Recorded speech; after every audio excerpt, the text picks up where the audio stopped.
Bonjour à tous, je suis ici avec Fabrice. Bonjour Fabrice. Bonjour Patrick. On a déjà eu l'occasion de voir quelques photos de ta belle réalisation ici. Mais bon, voilà, maintenant c'est plus achevé.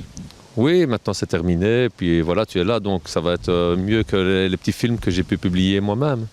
Bah, on espère en tous les cas, hein, c'est le souhait qu'on a. Et bon, on rappelle un petit peu les mensurations de ton bassin ici. Ouh là, je pense, on a plus ou moins 55 mètres cubes avec la filtration. Maintenant, en longueur, on doit être près des 12-14 mètres de long, avec une profondeur d'1,50 m au plus bas et 1,20 m en moyenne sur la partie longue. C'est ça. Alors bon, belle réalisation. L'avantage que tu as, c'est que tu peux voir ton bassin quasiment partout dans ta maison. Voilà, on profite tout le temps. On est assis dans le fauteuil devant la télé, on voit les poissons. On est à table, on voit les poissons. On cuisine, on voit les poissons. On voit les poissons tout le temps, donc c'est parfait. C'est parfait. On ne peut pas mieux. Alors, superbe installation en filtration ici pour faire fonctionner tout ça, bien sûr. Mais avant ça, tu as rentré quelques poissons, on ne peut pas dire, dans le format sardine. Hein? Non, j'ai un peu de chance de tomber sur des poissons qui ne rentraient plus dans les standards chez certains autres amateurs de koi. Et bon, une petite sardine d'1 mètre, une autre de 90, une de 86, ça donne ça fait un peu de plus rempli quoi, dans le bassin. C'est ça, donc en fait, ça te permet de les voir mieux de la cuisine et du reste. Oui, même on les voit un peu partout ceux-là. Sans devoir mettre des lunettes ou prendre des jumelles. Pas besoin de lunettes, non, on les voit bien. Alors, filtration ici, bon, 2 lignes de tambour. Oui. Une grosse filtration bio avec du tapis japonais. Oui, 5 mètres cubes, ouais. Alors, un système d'injection d'ozone. Ozone, oui, aussi. Et voilà, je crois que tu as tout dit. Hein. À part ça, il n'y a pas grand-chose. Il y a encore quand même un chauffage qui est prévu aussi avec une pompe à chaleur. Oui, pour l'hiver. Mais bon, maintenant, je pense qu'on va quand même laisser un peu la nature faire aussi descendre l'eau et laisser un peu les poissons en hibernation, on va dire. Et puis, bon, quand les températures sont un peu plus changeantes au printemps, on maintiendra une température plus régulière, quoi. C'est ça, donc tu couvres pas le bassin ici? Si, on couvre. Hein. On couvre. L'année passée, on a gardé 8 degrés tout l'hiver. Donc ici, c'est surtout pour le printemps, quoi, où on va, quand il y a beaucoup de différence entre jour et nuit, où on pourra maintenir une eau à une température équivalente. C'est ça, donc ça permet d'éviter les caps difficiles, on va dire. Voilà, c'est ça, oui. Maintenir à 14 degrés, par exemple, au printemps, quoi, en continu. Alors, derrière nous, ça on ne le voit pas parce qu'on est un peu trop large, mais il y a encore un autre bassin. Oui, un petit bassin naturel, là où il n'y a pas de filtration, il y a juste un airlift pour modifier l'eau et l'oxygéner. Et là, bon, on est presque 800 mètres cubes, donc c'est énorme, quoi. Bon, on remet un petit peu de la petite bestiole là-dedans. Oui, j'avais mis un peu de tossaille, mais ça a été un peu dur ici avec les fortes chaleurs de cet été. Donc voilà, ici on verra l'année prochaine ce qu'on fera, mais pour le moment il reste une dizaine de poissons, plus quelques petits qui sont nés cette année. Donc là on verra comment ça va évoluer. Pour le moment il n'y a rien de prévu en particulier, quoi. Ok, encore d'autres projets pour le futur? Non, je pense pas, non. Les projets sont un peu en stand-by là, parce qu'avec la maison, les bassins, le jardin, ça fait déjà beaucoup de choses. Et moi maintenant, oui, j'aimerais bien un peu arranger le bord du bassin avec des grosses pierres, peut-être un petit coin un peu plus japonisant, mais bon, ça c'est encore des projets, ça sera probablement pour les années futures, quoi. Alors, ce qu'on peut aussi remarquer chez toi, tu as une superbe collection de plaques émaillées ici.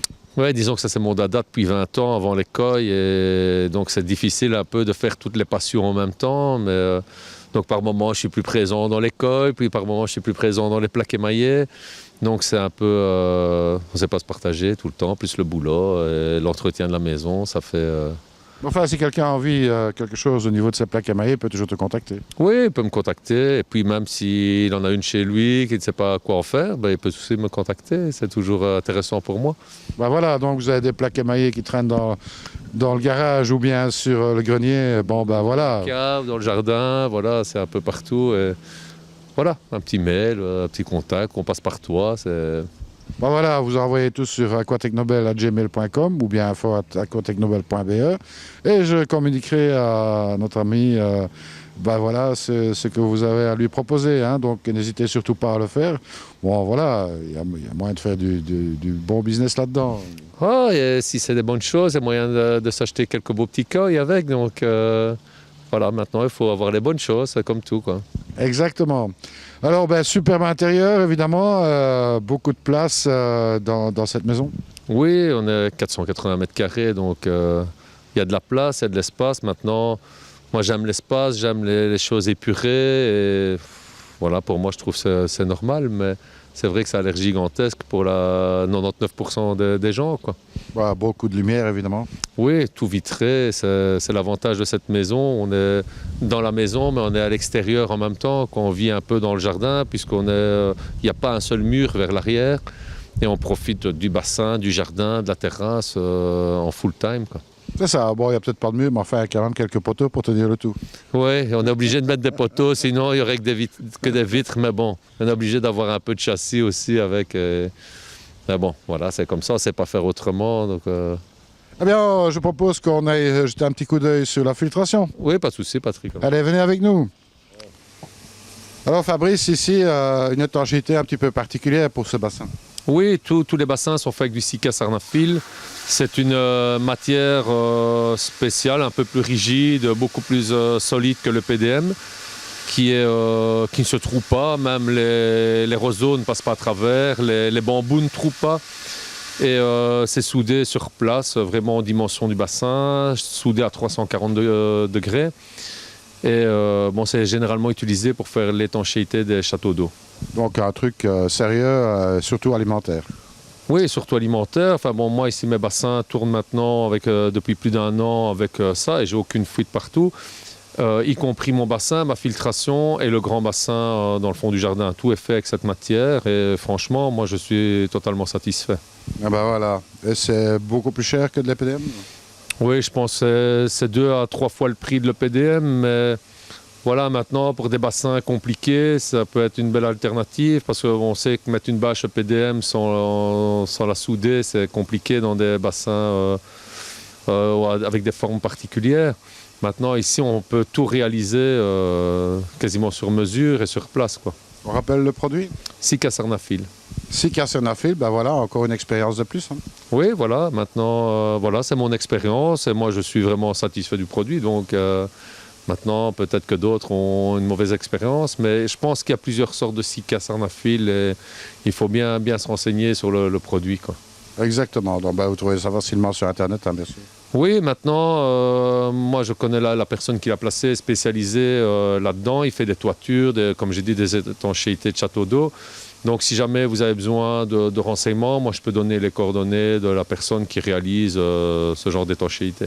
Bah, un petit mail à Aquatechnobel, info@aquatechnobel.be et le tour à jouer, on communique tout ça. Oui, moi je te transmets les coordonnées du gars et après, bon voilà, tu dispatches et puis chacun fait ce qui lui plaît. Derrière toi, les 2 tambours. Oui, les 2 tambours sont en parallèle ici juste derrière. Et alors, ici, juste devant moi, on a le système d'ozone, qui est un gros appareil, hein, c'est un appareil pseudo-industriel. Ben, il paraît maintenant, voilà, moi je ne suis pas techniquement capable d'en dire plus, mais il paraît que c'est prévu pour des piscines naturelles ou des piscicultures, donc Absolument. Donc, a priori ça doit être quelque chose de performant. Alors ici, tu travailles beaucoup avec des flow friends, des grosses pompes qui ne consomment pas trop? Oui, une seule flow friend, oui, pour toute l'installation. Donc ça marche bien? Ça marche bien, jusque-là on n'a pas de souci et ça alimente et la lame d'eau et les retours au bassin. Donc une seule suffit. Alors pour donner un exemple quand même, hein, pour 50 mètres cubes, ici on a un filtre, il fait à peu près quelle longueur? Il fait 5 mètres cubes le filtre. 5 mètres cubes, 5 donc mètres on de va, haut sur 1 mètre de haut. on va ouvrir, du moins essayer d'ouvrir. Voilà, vous voyez, c'est rempli de tapis. Il y a du monde là-dedans, mais il faut ce qu'il faut. Donc voilà, pas mal de tapis ici hein, quand même. Hein. Oui, 5 mètres cubes, Patrick. Et comme tu peux le voir, on a les tuyaux d'oxygène qui passent dessous. Là, on a du tuyau japonais qui oxygène tout ça par le bas, accroché sur des palettes. 2 pompes à air pour alimenter sans oxygène. Oui, 2 pompes à air, oui. Obligé pour la dimension du bac, quoi. Alors on va fermer parce que bon, c'est bon pour aujourd'hui pour l'exercice. Hein. On l'a déjà bien travaillé, je trouve. Oui, absolument. Donc voilà, une filtration très complète avec une eau qui est assez constante. Oui, l'eau, on n'a aucun souci d'eau. Le vétérinaire passe régulièrement et les constantes sont toujours pareilles. Donc je pense qu'on n'a vraiment aucun souci au niveau de l'eau. Le vétérinaire il va bien, il n'est pas trop malade lui? Lui, il avait l'air d'aller bien, oui. Bon, il était toujours content de venir ici puisqu'il n'y a pas de souci. Donc il est content de passer quand il n'y a pas de problème aussi. Ben voilà, superbe réalisation ici. On aura certainement l'occasion de revenir un petit peu pour voir comment vont tes bébés, hein, pour voir si ça a bien grandi.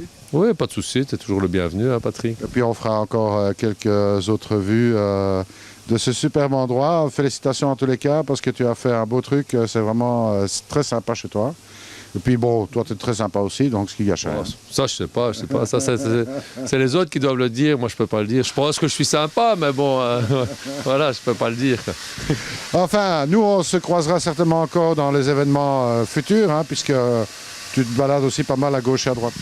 Oui, j'aime bien aller voir un peu ce qui se passe ailleurs, voir même les réalisations d'autres personnes. C'est toujours intéressant de voir ce que tout le monde fait chez soi. On a tous un peu une vision différente du bassin.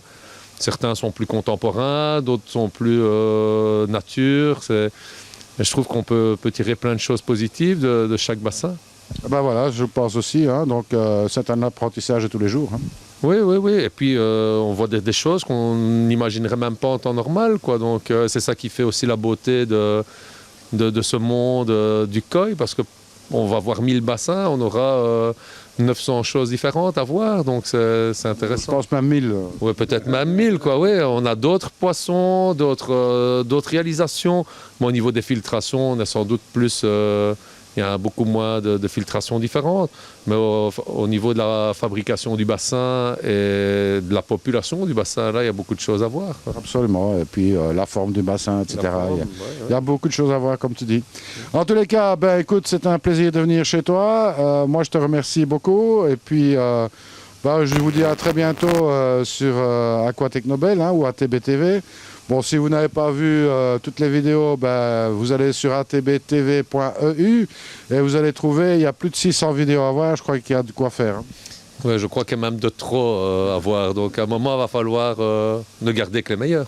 Exactement. À très bientôt et comme je dis toujours, surtout, ne soyez pas sages. Salut à tous.